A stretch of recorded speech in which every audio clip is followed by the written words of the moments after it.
Notre invité, justement, est enseignant-chercheur à l'Institut national polytechnique Houphouët-Boigny et consultant en chrysologie. Il est également écrivain, auteur de l'œuvre « Le système éducatif que la Côte d'Ivoire mérite ». Avec lui, nous allons parler de la rentrée des classes durant la crise du coronavirus. Le docteur Eddy Brice Niapia est avec nous sur le plateau. Bonsoir, docteur. Bonsoir. C'est très bien que pour la rentrée, j'ai un homonyme comme invité. Très, très bien. Merci. Alors, docteur, à l'occasion de la dédicace de votre ouvrage, qui est, je le disais tout à l'heure, intitulé « Un système éducatif que la Côte d'Ivoire mérite », eh bien, vous releviez que le système éducatif ivoirien est en panne et qu'il faut le réanimer. De quoi il souffre, le système éducatif? Le diagnostic, bonsoir à tous. Bonsoir. On va aller droit au but. Le diagnostic est clair. On en parle, tout le monde le sait. Le système éducatif a 4 problèmes structurels. Des problèmes structurels infrastructurels. Inadéquation formation-emploi. Inadéquation diplômé-diplôme. C'est-à-dire qu'un décalage entre le nombre de personnes qui rentrent sur le marché de l'emploi et les besoins du marché de l'emploi. Donc voici en gros les problèmes dont souffre, on griffe le système éducatif ivoirien. On aura l'occasion de développer. En tant qu'enseignant, qu'est-ce que vous avez à reprocher concrètement au contenu des formations proposées par le système éducatif ivoirien? Non, pas reprocher, c'est constater. Parce que l'enseignant n'est pas celui qui conditionne ou bien qui fournit le contenu. Je vous donne un exemple très simple. Vous prenez les titulaires du BTS en gestion commerciale.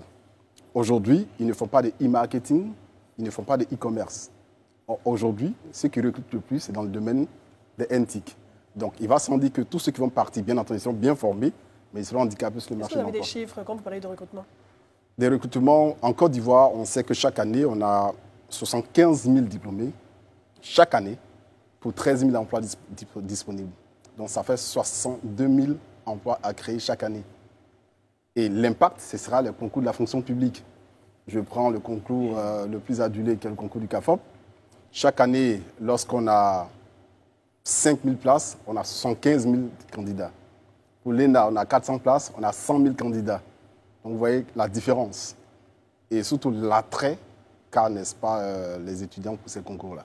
Alors on est en train de parler du contenu justement de la formation, mais pour parler même de ce contenu, il faut déjà que la formation se fasse. Alors on remarque quand même que depuis plusieurs années, des grèves répétitives viennent, donc ça concerne le primaire, le secondaire et même le supérieur. Pourquoi est-ce qu'elles subsistent toujours? C'est d'abord un problème structurel. C'est-à-dire que lorsque il y a une inadéquation entre le contenu, le nombre de classes, ce qui est fait et, je veux dire, les conditions de travail, c'est normal que peu importe les acteurs, vous arrivez à une crise, à ce que vous appelez des grèves. Et justement, selon vous, quel est l'impact ou quels sont les impacts justement de ces grèves sur les apprenants? Donc, il faut être formel là-dessus. J'aime les chiffres. Lorsque vous prenez le PASEC, qui est le programme d'analyse des systèmes éducatifs d'Afrique, pour ceux qui arrivent au CEPE, 72% ne savent pas lire. Et 64% n'ont pas le niveau en mathématiques. De ceux qui ont le CEPE. Donc, il est clair que ce serait une formation au rabais.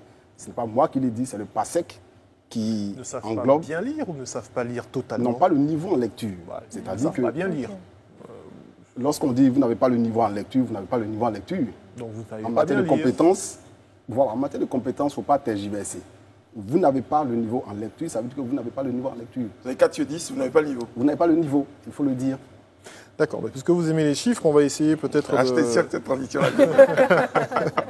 On va peut-être essayer de relever la panne de ce système que vous dénoncez dans votre livre, peut-être au niveau du matériel ou au niveau humain également, puisque est-ce que ce qui fait cette panne-là n'est pas le fait également qu'il y ait un bon nombre d'enseignants qui ont été recrutés et pour le primaire et pour le secondaire et les encadreurs scolaires et tout, ils sont au nombre de 81 671 entre 2011 et 2020, alors que justement vous annoncez ces chiffres en ce qui concerne les résultats de cet enseignement-là, qui ne sont pas forcément bons. Alors, est-ce qu'il y a une relation entre ces chiffres-là? Ici, il faut voir ce qu'on appelle le ratio d'encadrement.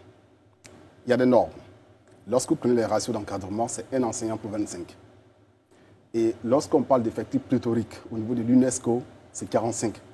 C'est quand l'UNESCO parle d'effectifs pléthoriques. Parce que lorsque vous mettez un enseignant pour 100 élèves dans une salle de classe, l'enseignant n'a que 36 secondes à consacrer à chaque apprenant. 36 secondes pour un cours d'1 heure. même s'il est le plus qualifié, même s'il est le major de sa promotion au CAFOP ou à l'ENS, avec 100 élèves, il ne pourra pas. Aussi simple que cela.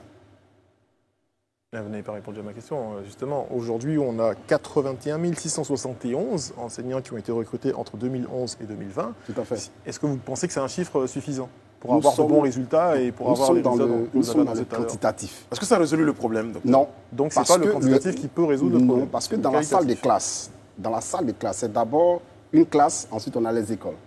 Dans les salles des classes, pour que le ratio d'enseignement soit respecté, en effectif pléthorique, ce que tolère l'UNESCO, c'est 45 élèves. Aujourd'hui, vous avez des salles de classe jusqu'à 124, 140 élèves. Même si on recrute en masse, que le ratio enseignant-enseigné n'est pas ramené à 45, on aura toujours le même résultat. Il faut à peu près combien d'enseignants pour que ce ratio-là soit Nous avons à peu près 45. en Côte d'Ivoire, au niveau du secondaire, du primaire, 7 millions d'élèves. 7 millions.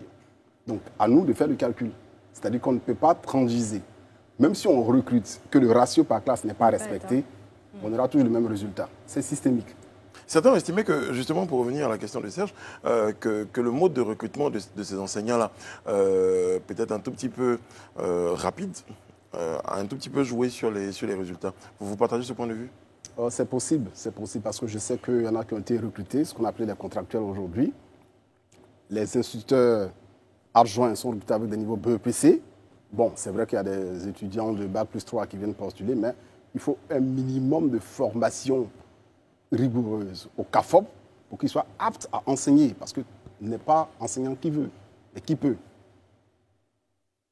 Selon le responsable du ministère de l'Éducation nationale en 2017, on a recensé 208 cas de fraude et en 2018, 1516 cas de fraude. Pourquoi jusqu'à présent la fraude aux examens à grand tirage prospère? On a vu dernièrement des photos d'étudiants, d'élèves avec des téléphones portables dans des sandwichs. En tout cas, toutes les techniques sont utilisées pour pouvoir frauder aux examens à grand tirage. Pourquoi on n'arrive pas à trouver une solution? Il faut être très clair là-dessus. La fraude aux examens ou bien les tricheries ne datent pas d'aujourd'hui. Bon, je dis que j'ai été confronté à la corruption aux examens quand j'étais au CM2. Au CM2, mon père était éducateur, directeur d'école, et on m'a demandé, mais pourquoi est-ce qu'on ne s'occupe pas de lui? S'occuper de lui, c'est-à-dire que payer un surveillant pour venir montrer en griffe à l'élève. Donc, c'est vrai qu'avec les réseaux sociaux, on est plus informé de ce qui se passe, sinon ça ne date pas d'aujourd'hui. Mais depuis 2015, il y a eu énormément d'investissements, en tout cas de la part de l'État, au niveau du budget qui est alloué à l'enseignement, à l'éducation. On a eu également la rémunération aussi des enseignants, si je ne me trompe pas, qui a été également améliorée pendant cette période, avec beaucoup de réformes qui ont été appliquées.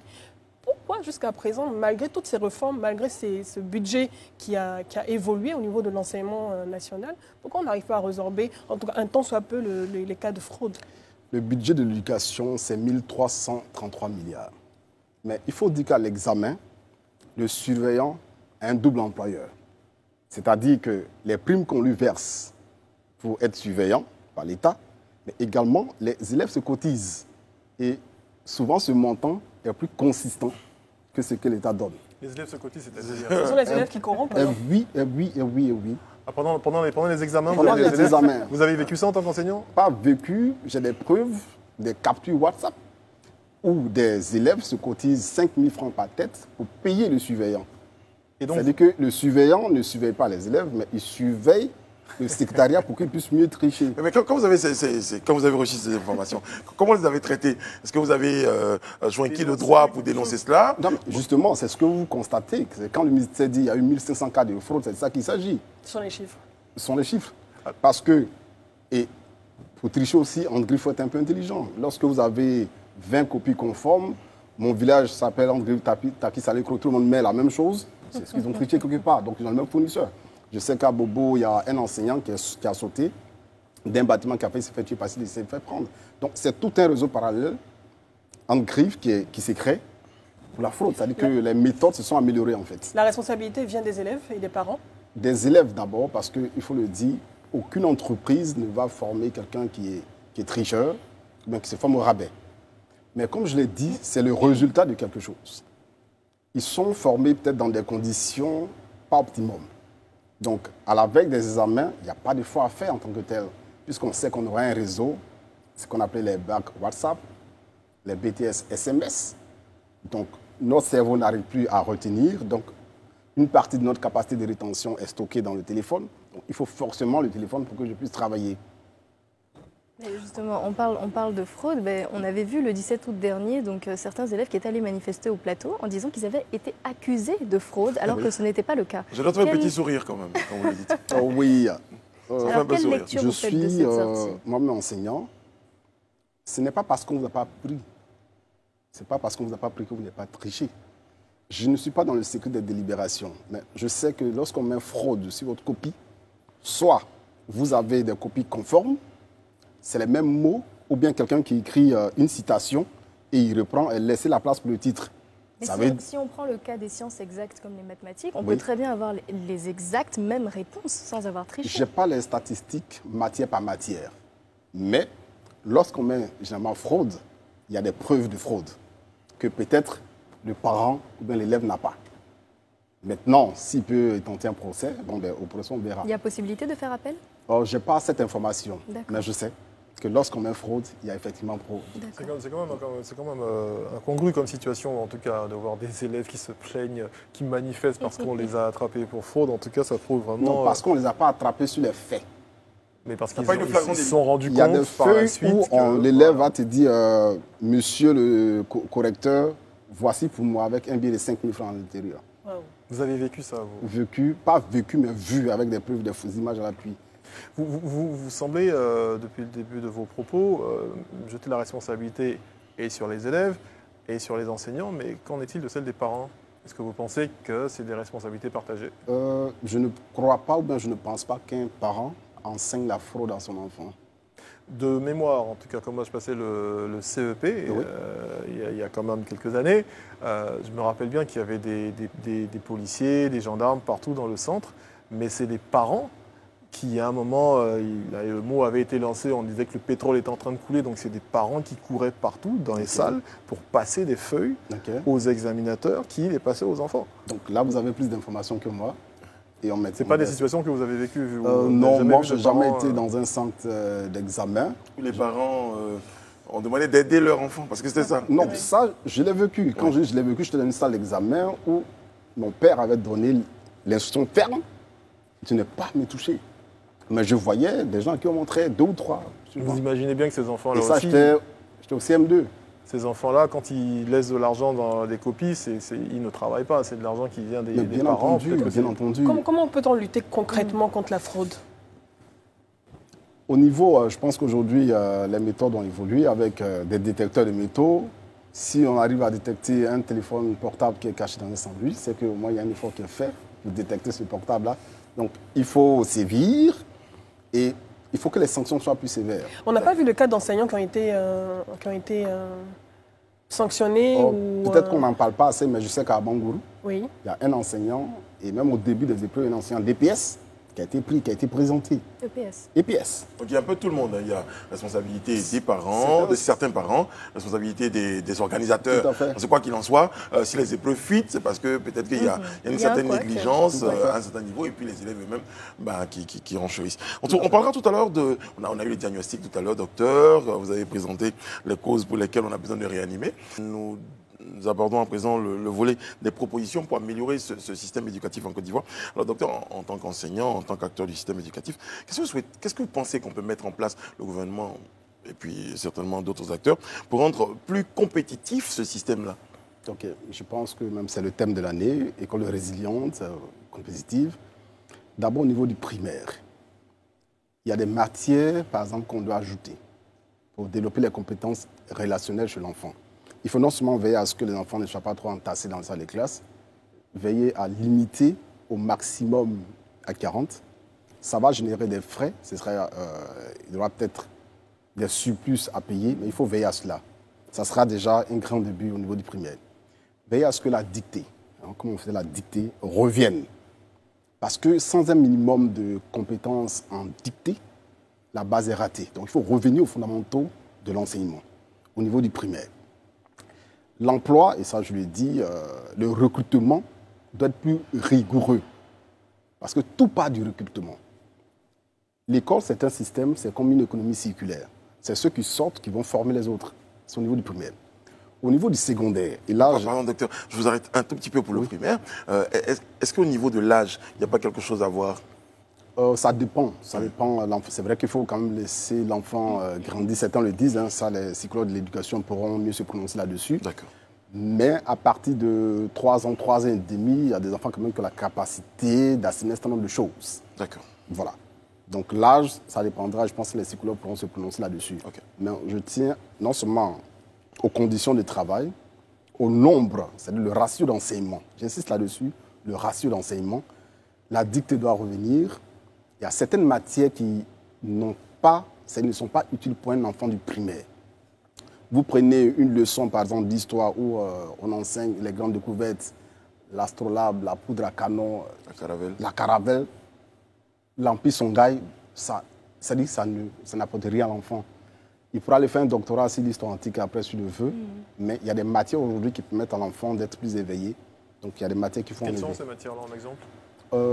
Le jeu éducatif, le leadership, les compétences relationnelles comme le parler en public, la gestion des conflits, l'entrepreneuriat. Aujourd'hui, il y a des business games qui permettent à l'enfant d'être très éveillé et pour être opérationnel. En griffe, en donnant trop d'informations à l'enfant, parce que l'enfant n'aura pas peut-être cette capacité de traiter l'information. Donc, il aura un cerveau, mais il ne pourra pas s'en servir au moment de les utiliser.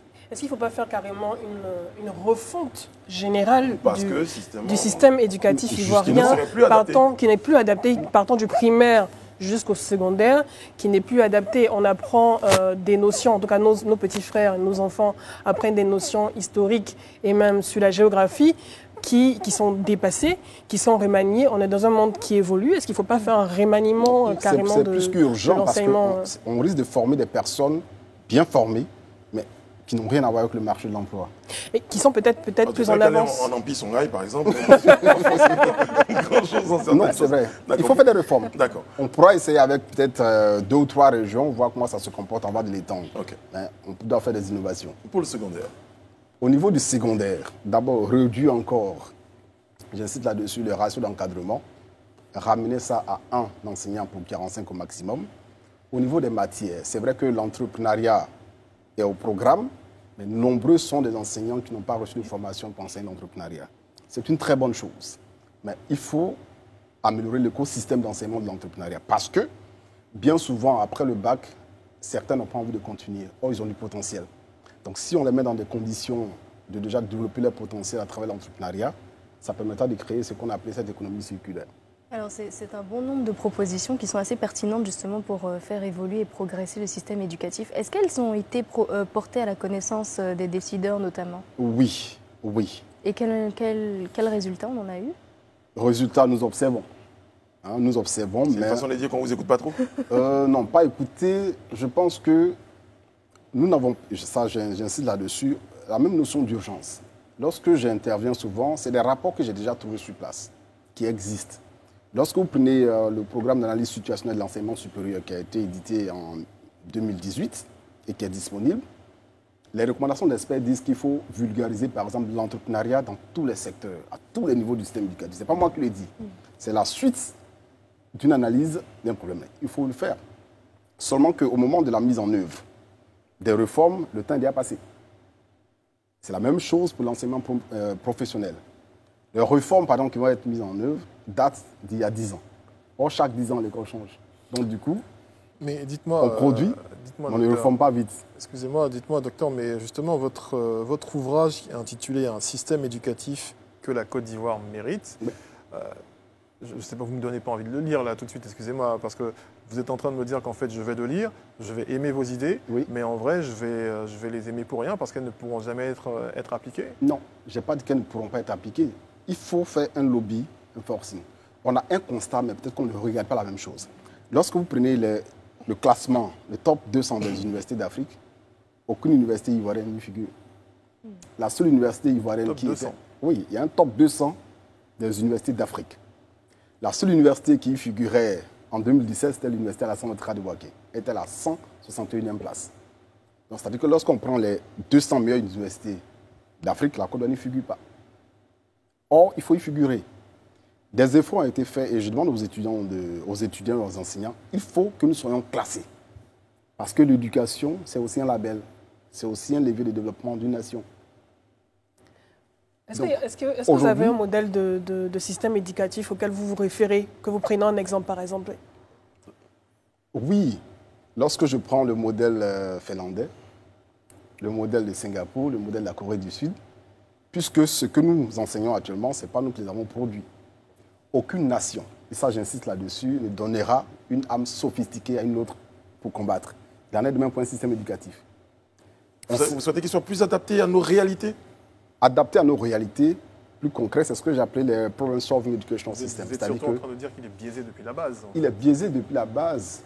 Quand vous prenez 80% des diplômés en Côte d'Ivoire au niveau du supérieur ont des compétences inutilisables sur le marché de l'emploi. Ce n'est pas moi qui l'ai dit, c'est une étude qui a été commanditée par l'OIF et le CREMIT. Ce n'est pas moi qui l'ai dit. Quand vous prenez le concours de l'ENA et que vous avez 400 places pour 100 000 candidats, vous prenez un concours de CAFOP au niveau BEPC, vous avez 5 000 postes pour 75 000 candidats. Mais pourquoi 75 000 candidats sont obligés de venir passer un concours de niveau BEPC? C'est des questions en tout cas qu'on se pose. Alors moi j'en ai une pour vous, docteur, pour terminer cet entretien. On est en situation de crise, vous êtes crisologue. Aujourd'hui, l'école dans cette situation préélectorale, comment vous la voyez? L'école doit jouer son rôle parce que c'est l'école qui doit éclairer la société. D'abord, nous devons agir pour mettre fin aux congés anticipés déjà, parce que de par ces congés anticipés, d'autres également peuvent venir s'y ajouter. Donc nous allons entreprendre également des tournées, demander aux élèves, la date de fin de congé, c'est cette date-là. Il ne faut pas se mettre en congé déjà. Parce que l'école, c'est un peu comme le sang qui circule dans le corps pour la société. Si l'école est malade, la société sera malade. Comment vous appréhendez ça pour la suite? L'école n'a pas encore commencé. Je sais qu'il y a 2 semaines de révision qui sont annoncées. Il faut saisir cette période-là pour déjà poser des actions anticipées. Voilà. Okay. Nous sortons des crises. Nous rentrons en crise. On sort du Covid. Les mesures ont été prises. Bon, ben, on observe pour voir. Un système éducatif que la Côte d'Ivoire mérite. Votre ouvrage, il est disponible? Oh oui, il est disponible en librairie. Plus on lira, on se comprendra. Serge, ça c'est un message pour vous. Il faut le lire. Faut le lire. Je crois que vous avez un message reçu 5 ans. Vous avez réussi à le convaincre de lire votre ouvrage. Merci docteur d'avoir été avec nous. Vous restez là parce que pour nous, c'est un événement qui méritait qu'on s'arrête parce que notre petite fourmi adorée sur notre plateau fête son anniversaire et nous avons pensé à une petite surprise pour elle maintenant. Oui, Rayana Assi, c'est votre anniversaire. Et on a un petit gâteau pour vous quand même.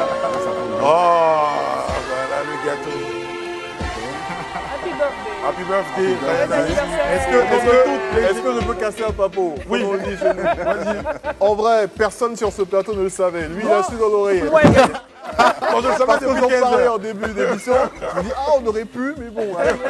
Ah, tu savais depuis 15 ans. Ouais, depuis 15 ans. Je vous remercie infiniment et je suis contente de partager ce moment avec vous. Certains n'auraient pas aimé être au travail et moi, c'est une passion que j'ai. Et je suis heureuse d'être avec ceux qui m'entourent tous les jours et quotidiennement. On va manger J'y ton prédis gâteau. une belle... On va bien manger, oui. On va bien Absolument, manger. absolument. Et bien surtout chapeau à la personne qui a choisi la bougie parce qu'en général ça ne dure pas. Mais là tu vois tout le discours. Ça continue, oui. On soufflait. Ah non, faites pas ça. C'est une qui donne ce genre de conseils. Joyeux anniversaire Rayana et puis en même Merci temps à infiniment. tous ceux qui sont nés le même jour, toute l'équipe souhaite un joyeux anniversaire, on vous souhaite beaucoup de bonheur. C'est sur ces mots qu'on va se dire Elle au s'est revoir. éteinte. Merci docteur. Pardon, c'était effectivement à un moment donné. Merci d'être encore plus nombreux tous les soirs à suivre ce programme. Ça nous fait énormément plaisir. On vous dit merci.